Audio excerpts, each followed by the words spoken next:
Chapter 7. Expect the best and get it. Why does my boy fail in every job he gets? Asked a puzzled father about his 30-year-old son.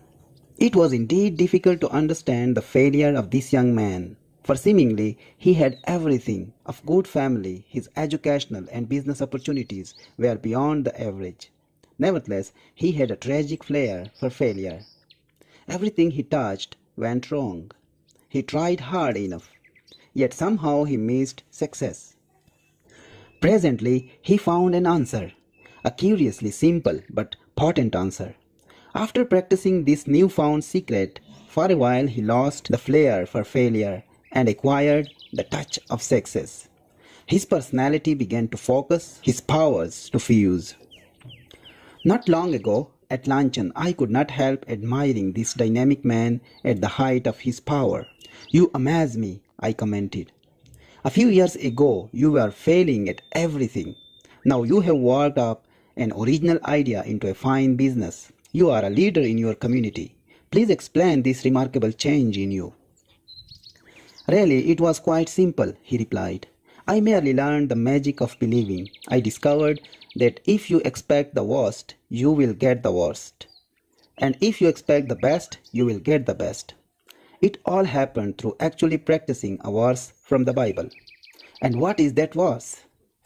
"If thou canst believe, all things are possible to him that believeth."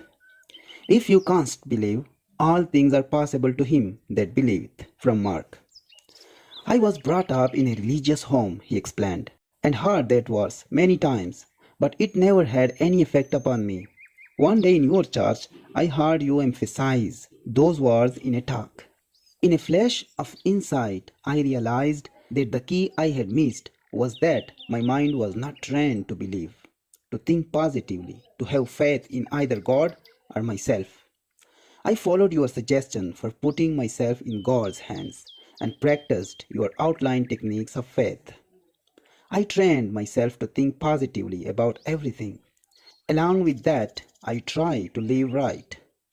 He smiled and said, "God and I struck up a partnership. When I adopted that policy, things began to change almost at once for me. I got into the habit of expecting the best, not the worst. And that is the way my affairs have turned out lately. I guess it's a kind of miracle, isn't it?"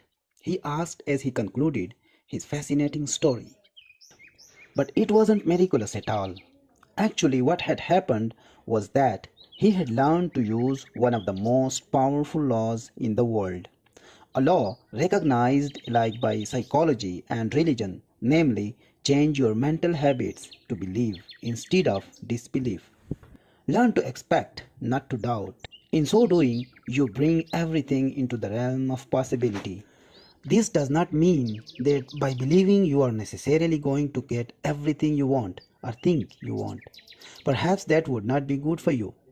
When you put your trust in God, He guides your mind so that you do not want things that are not good for you or that are inharmonious with God's will.